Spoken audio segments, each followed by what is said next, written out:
tunulira issues si sente nti ensimbi nti ono ayina sente awo no bagenda nakunyigira kati kogamye mu si sente si bugagga kati empaji bazikyusa empaji zakyuka Katonda obwesigwa n'okwagala babijjawo bateekawo sente n'awookubiri ne bateekawo sente n'awookusatu ne bateekawo sente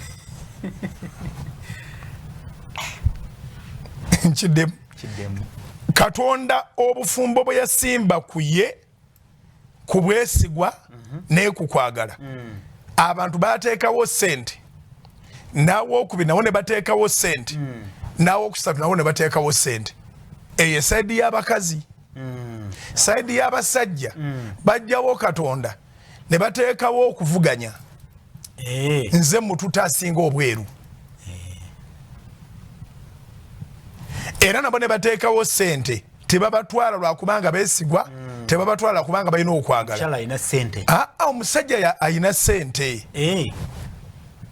mu byalo ne mu kibuga okutwala kati omukazi oteeka okubanga banno basinga businzi sente susi kubanga basinga idea nti olabikanga omukazi asiimye proposal olabika olina future era abawala kati abali mu kulaba Salt TV n'abatuliza ku Salt FM n'abakazi okubagamba nti ayina future entangaavu mu birowoozo n'alina sente mu cash